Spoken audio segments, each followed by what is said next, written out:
The world of Pokemon.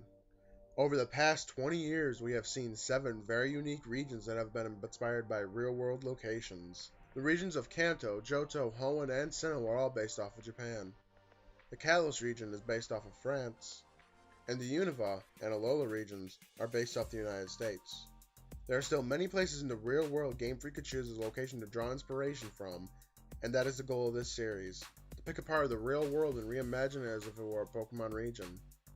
And this episode, as suggested by Budcatcher Hamish, we are going back to the very first video and taking another look at Egypt and reimagining it as a Pokemon region.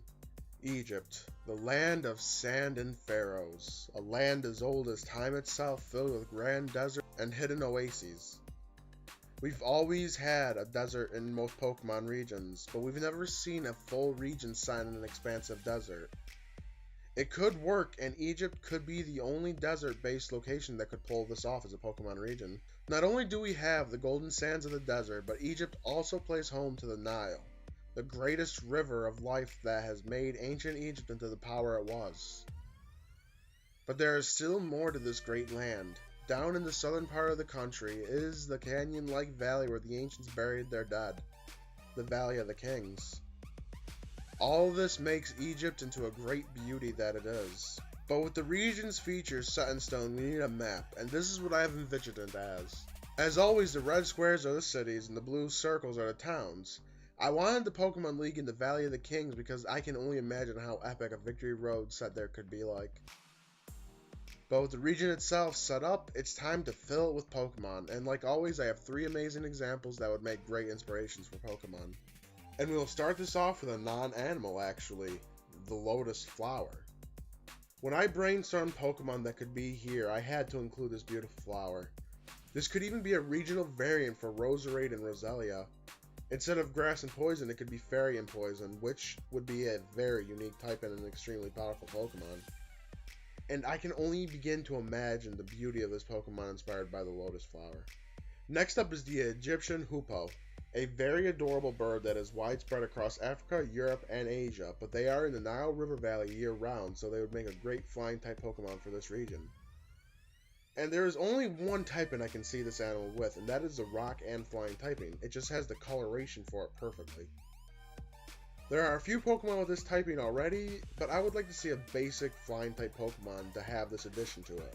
It's better than normal and flying in the end, after all. And last, we have the devastating Locust, a terrible creature and a real plague all over the world. They rip through fields of crops, leaving nothing in their wake. And it would be interesting to see how Game Freak would turn this into a Pokemon. It would obviously be a bug type. That is a no-brainer there. But part of me wanted to have the dark typing to emphasize how terrible these creatures really are. I can only imagine a fast, speedy bug type hitter. With the great landscapes of Egypt and the Pokemon of it to fill it now, we need a legendary. Since I used the Egyptian gods as inspirations for the very first Where in the World, I'll be avoiding them and using one of their mythical creatures as inspiration.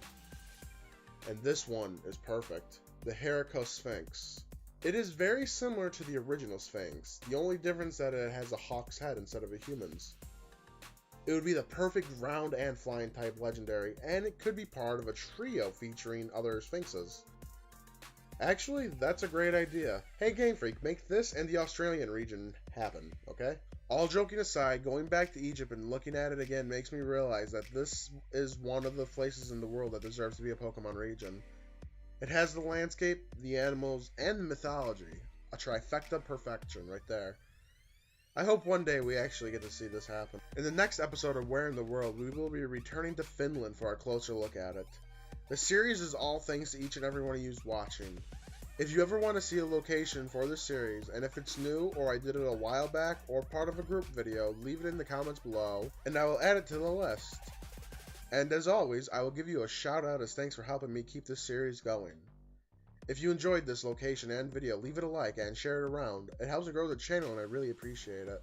Follow me on Twitter to know when all my videos go live, as well as to know when I'm doing something special throughout the month. It can be random and it happens at any time. The link to my Twitter is in the description below and on the front page of my channel. And, as always, has been your guide to the world and beyond, Black Phoenix. Thanks for watching, everyone.